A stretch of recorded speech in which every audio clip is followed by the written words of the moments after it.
completed. So I am a Democrat. I have been a huge Democrat. I am incredibly disappointed with my party. I do not see myself in them in this moment. Ilhan Omar, the Somalian Minnesotan representative, showed us just once again just how anti-American she is, as she sided today with a country who literally chants death to America. Ilhan Omar said that the United States of America loves to attack Muslim countries during Ramadan, and she's convinced that this attack took place simply because of who they worship.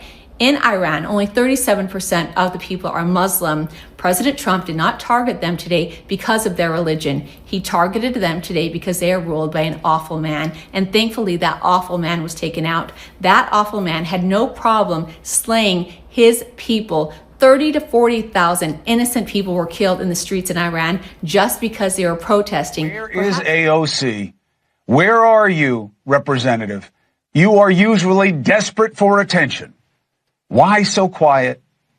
Are you worried your fellow socialists who don't think Israel has a right to exist will be upset if you speak truth about Iran being an absolute enemy? If you're a feminist, how do you not decry the fact that Iran would jail you for how you speak, for how you dress, that they would slaughter your LGBTQ plus constituents? Now is not the time for silence or acquiescence, nor certainly any perverse obeisance to a terror organization.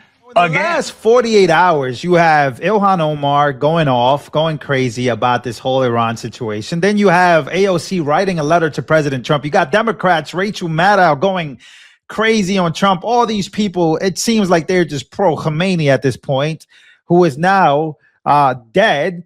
And a lot of Democrats who have pushed for this under Obama, by the way. I saw this and I want to show you this before we go to Dana Bash panicking, when you got 2 Iranian Americans calling out the actual Democrats. But I just want you to see what's going on X, the narrative war from the left. And what they're trying to do, they're trying to use Obama. Here we have a leftist who says if Obama did this, he says if Obama did this, they'd be demanding impeachment. And so he gets a fact check that says Obama did do this and more. And they then cited a whole bunch of articles that show that Obama did drop the most bombs in the Middle East that you can possibly. He ran out of bombs to basically drop on the entire Middle East. So the fact that Democrats are trying to make this and go into semantics, trying to trap Republicans, or guys, Trump literally campaigned on being anti-Iran having nuclear weapons, on literally anti-Khomeini. He literally took out Soleimani, if I'm not mistaken, in 2021 before he left office. So let's go to the Democrats again losing the narrative war here because there's people celebrating the fact that Trump has done this. And so Dana Bash is caught off guard. You can tell she wants to rush off air because this is not going to help the narrative, especially for Democrats on CNN. So I want you guys to take a listen to this. Iranian Americans going at AOC, Zoran Mamdani, who also had words for Trump, and AOC and Ilhan Omar. Take a listen.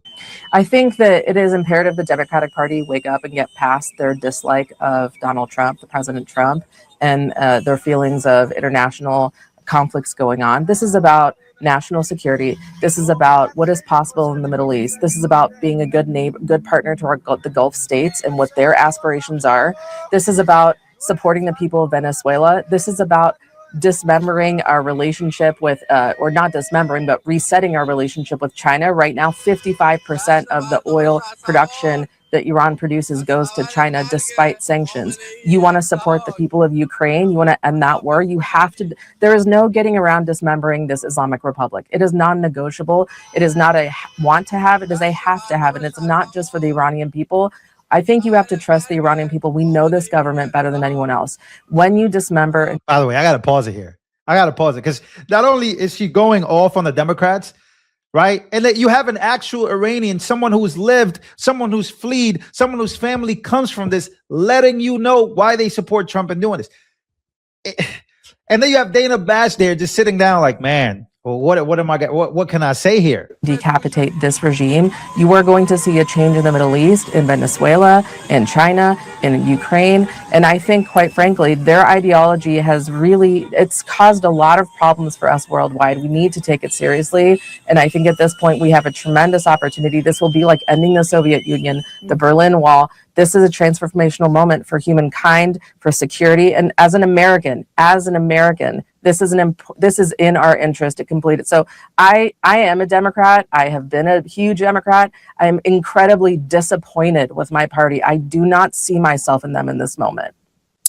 Moj and Masi. Yeah, gotta go off air. I gotta go off air. Dana Bash goes directly off air after this because you have an Iranian American who is a Democrat disappointed in the Democrats and their reactions. So I want to get to the bottom of this, right? Because I am one of those people that are very worried. And you know what's crazy? When I posted my video yesterday, I got a lot of unsubscribers. A lot of people unsubscribe because they support Israel to the death, or they support these strikes. And you guys know the way I am. I'm all about America. I am what they call an isolationist, but I also understand why the United States does what they do. I get it. And unfortunately, a lot of things are not really going to change. We have monetary systems, monetary policies. We got other countries that hate and scream death to America. So I understand when some people misunderstand that they think that I'm like anti-America or something. I am not. I just don't want a forever war. And I think a lot of people know this about me. And I think a lot of people watching me have those worries. By the way, I want to say rest in peace to the 3 Americans that died in Bahrain, if I'm not mistaken, because of Iranian missiles that came down. So I want to get that out the way and let you guys know that I stand with the United States of America, back the United States of America. Though I criticize the United States of America, I think we all should. But I think in this case, the left has completely lost their marbles, because when you see people celebrating on the streets and they want a regime change, just like in Venezuela, and even Cuba is calling for it, who the hell do I think I am trying to know better than the people that fled those countries, that are not only proud to be American, but they would love for those countries to flourish, just like Trump said. So anyways, let's go here real quick, because this is where things get crazy, because I think the conversation really does take a turn. The conversation is not so much about me and what I think. It's much more about the people in Congress, because I'm just a citizen. I just have a YouTube channel. But this is somebody in Congress. There's a lot of people in our politics that feel this way about the United States of America. And that's what it's just the inconsistency. That's what bothers me. And that's what I criticize, because I'm very consistent in what I am. I criticize people, unsubscribe, whatever. We keep it moving. But when it comes to Ilhan Omar, AOC, Zohran Mamdani, these people never say nothing about when the Christians were slaughtered, when the 30,000 were slaughtered in Iran. They never called out Iran. And all of a sudden, you kill Khomeini, and oh, you can't do that. Shut your mouth. And then you have Ilhan Omar. I want you guys to look at this, because I think this is the big disconnect in the United States of America. I think Andrew Schultz was one of the people that said this. He said, it's like Ilhan Omar has 2 identities. It's like she claims to be American, but yet has so much ties outside of the United States of America. If United States of America went to war with Somalia, would she even if she had to go to war with one of those countries, which country would she choose? Here's a video that basically shows the point that I'm making. Take a listen. To be coming out of our country. I mean, I grew up in a dictatorship. And I don't even remember ever witnessing anything like that. To have a democracy, a beacon of hope for the world, to now be turned into one of the worst countries where the military are in our streets without any regard for people's constitutional rights, while our president. So she says that we have become one of the worst countries in the world. Like, in this video, she is saying that we have become one of the worst countries. Do you know how delusional you have to be to say something like that? That's what, but it's just like, honestly, I'm starting to think we don't live in the same realities. Here's Adam Schiff, by the way, because it's not just these Democrats, there's senators, everybody in our Congress. Listen to what this guy had to say. The Ayatollah Khamenei led a regime that brutalized its own people, launched attacks around the world for almost 40 years. So is the president right to take him out? No, you're right about the Ayatollah. He was a brutal dictator. This is a murderous regime. But at the same time, it posed no imminent threat of attack to the United States. Oh, my God. He says that this is where Democrats, and that's why that young lady, who is an Iranian Democrat, by the way, right? She literally says, Democrats got their head up their asses. She didn't really say that, but that's kind of where she was going. I can feel it. I know that's what she meant. And what she means is people like Adam Schiff. He says, no, he didn't deserve to die. But he was a bad person, a really bad person, killed his own people. But he didn't deserve to die. I mean, where are we going with this? Like, this is crazy. And so I want to show you guys this. This is what you won't see on CNN. This is what you won't see on the news. Iranian here with a message for every single American who voted for President Trump. From the bottom of my heart, thank you. God bless President Trump. God bless the US military, and God bless America. We can't wait until Iran is free and we can welcome you back to our country with open arms and be the allies that we used to be before the Islamic regime took over our country in 1979. That's it. Thank you. Thank you so much. And God bless America. I'm not arguing with this. I'm sorry. I'm not going to be that guy. I'm not going to be Hassan Piker who says this is gross. I can't. It's not in my DNA. If this is how they feel, I'm going to respect it. Especially when they're saying they love America and thank you, Trump, and all this. Like, who am I? I didn't live in Iran. But when you see millions of people all around the world who's fled Iran, they're saying, yo, we can't wait for Iran to be good and the Middle East to be good. Now, is this in the benefit of Israel? Absolutely. You know what kills me about Democrats? They hate to say the truth.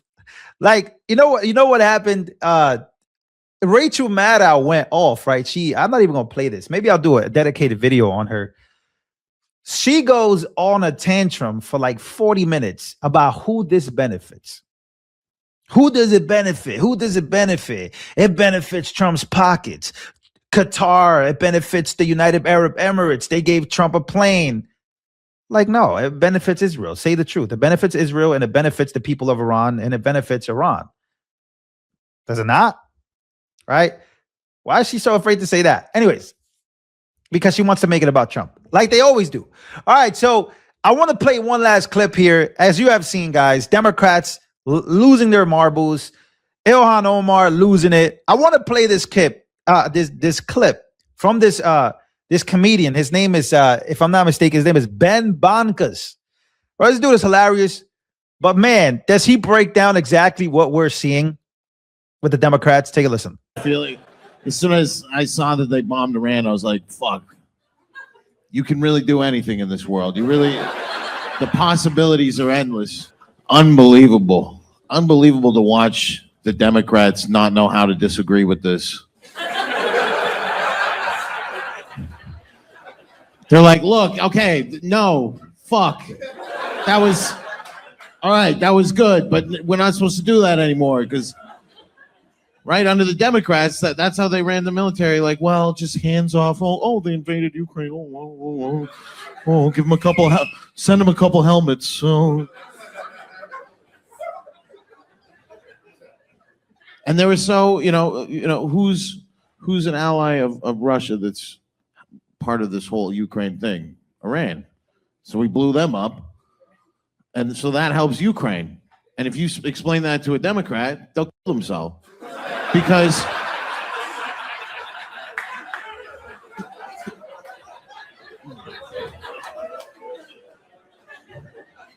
like I think one thing I saw today is there's all these videos from Iran of Persian women and their families helping them take off their burqas and their hijabs and everything like that. And I watched that. I go, oh my goodness, can we do that with Ilhan Omar?